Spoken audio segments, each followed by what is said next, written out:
A childish man finds as tired of his future-less job. He doesn't even have the courage to confess to his crush. But in an unexpected turn of events, he finds himself on a strange island in the Bermuda Triangle. It's filled with miniature people that think he's something incredible. This is the story of Gulliver's travels. We start this adventure by meeting Lemuel Gulliver, as he wakes up in his chaotic New York City apartment. He starts his morning routine as usual, like a big childish man who talks to his toys and likes to dance and sing in the shower. Gulliver works in a newspaper company, but he works in the mailroom. Since he's such a friendly guy, as soon as he meets the new employee named Dan, they immediately become friends. Gulliver is Dan's boss, in the mailing departments.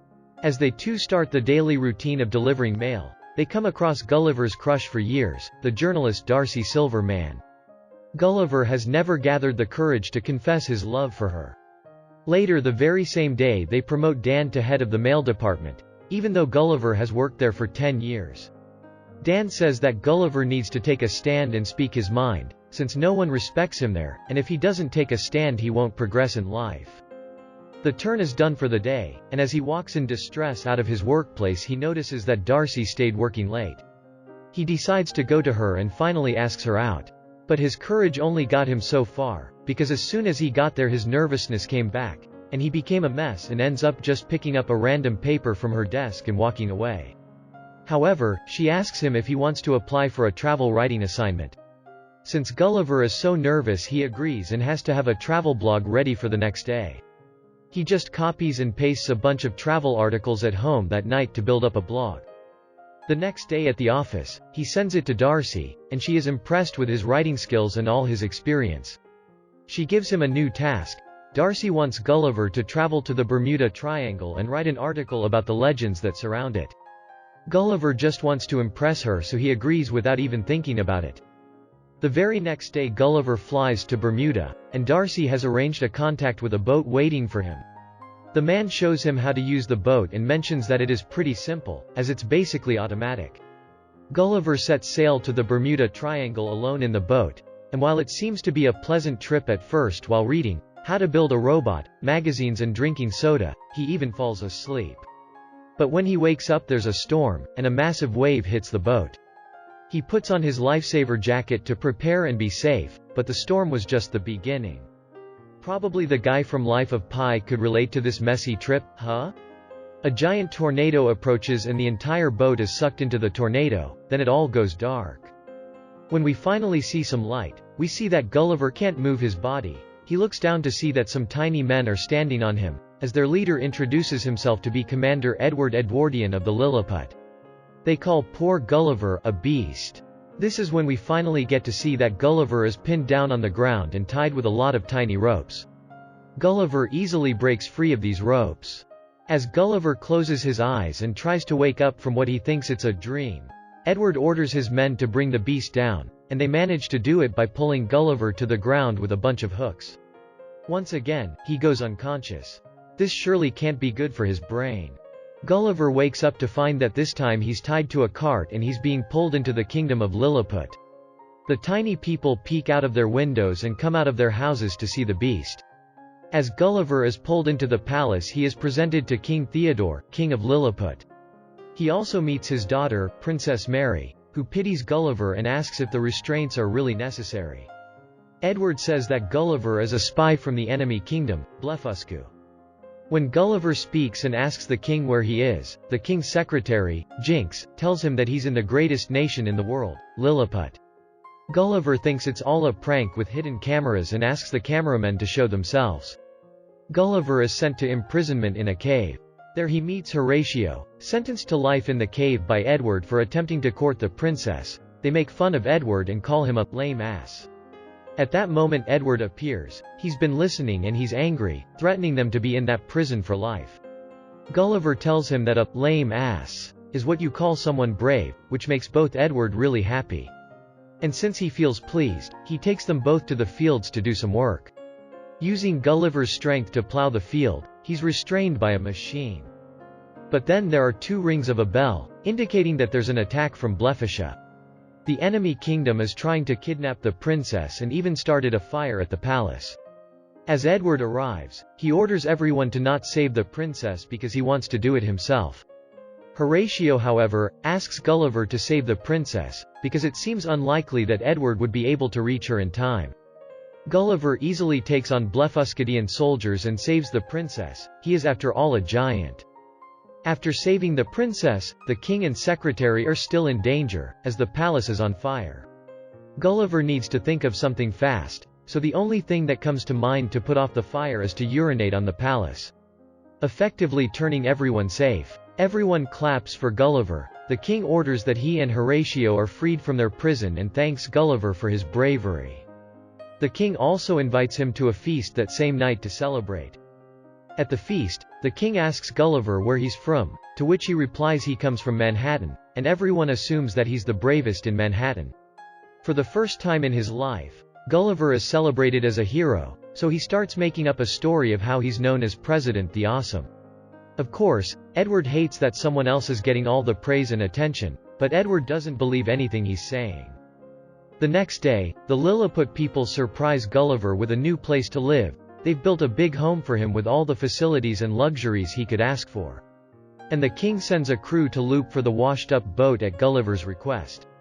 They even build a theater capable of fitting everyone in the kingdom, and then he presents a drama play which he claims to be the story of his life. It is actually the sinking of the Titanic. The Lilliput people are amazed, and ask how he survived after drowning. He just says that he was resuscitated. Later Horatio asks our resident president the Awesome to help him impress the princess, and Gulliver obviously agrees. They go to the palace and Gulliver hides and tells Horatio what to say to the princess, which are pretty much just song lyrics. When they're finished, the princess is already falling for Horatio. This is when Edward calls the princess. He has come to court her. They have been destined to get married since Edward is such an awarded and brave warrior of the kingdom. Princess Mary doesn't like Edward, but by her duty, she can't get rid of him. Meanwhile, the search party finally finds the ship with cans of Coke, and Gulliver comes in and finds his phone, which somehow still works. He has 12 voice messages and all of them from Darcy. She found out that the articles were plagiarized, and she's angry as hell. Now she has to set sail on the same trail as Gulliver to do the research herself. But now Gulliver does not want to go back to New York City and have to face her, so he decides that Lilliput seems like a really good place to be permanent. Edward is not happy with Gulliver's decision and tells the king he feels suspicious of Gulliver, but the king dismisses Edward's doubts and claims that Gulliver is trustworthy. Since Gulliver has announced he is staying, the king makes him the new general and demotes Edward to be the vice-general.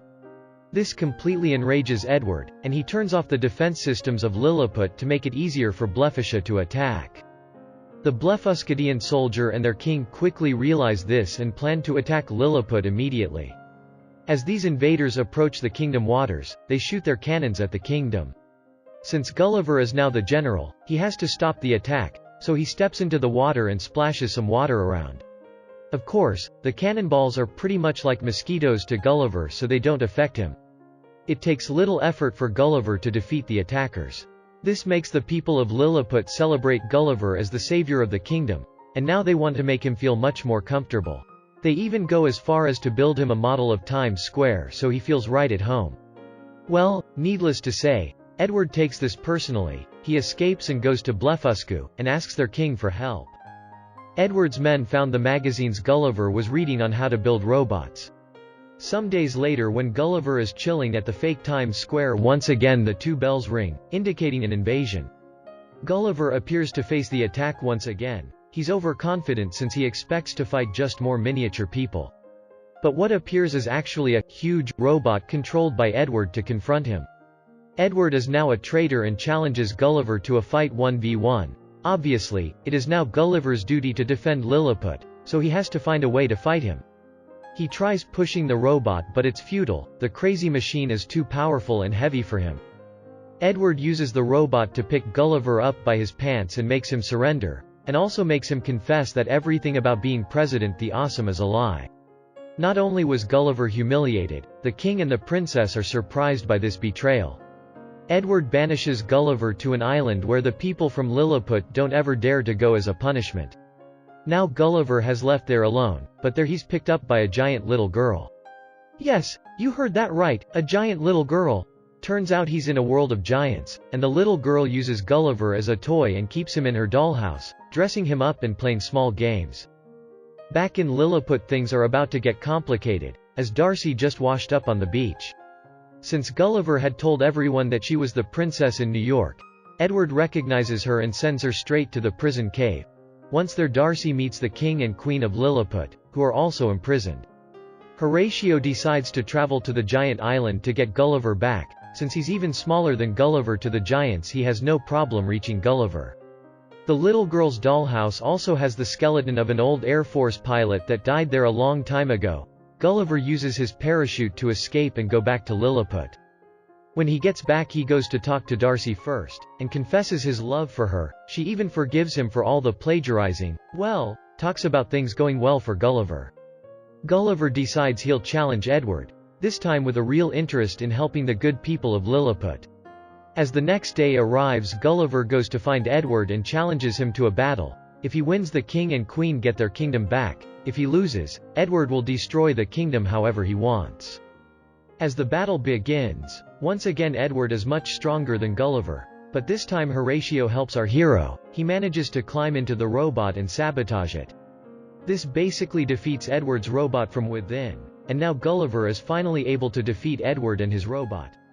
The crowd and Darcy celebrate Gulliver and Horatio's victory.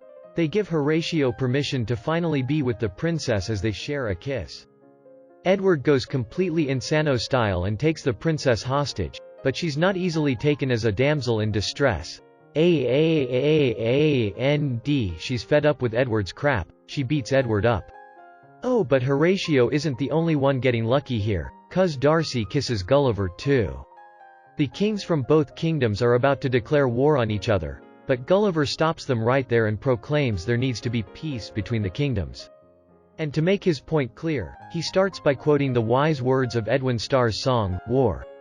The entire kingdom joins in song. Even though this has been a great adventure, it's about time for Darcy and Gulliver to go back to New York City with their repaired ship and say goodbye to the amazing island and kingdom of Lilliput. A few weeks later, back to their lives. Gulliver has finally left the mailroom job without a future, and he is now finally a writer, a travel writer that is. He has a loving relationship with Darcy, and now that Gulliver has completed a travel assignment, they can be happy together. We see them walk out of the office holding hands with joy, and that's where we also leave them, 'cause this has been all our movie this time. Subscribe to this channel for more videos like this, switch on notifications, and leave a like to support us.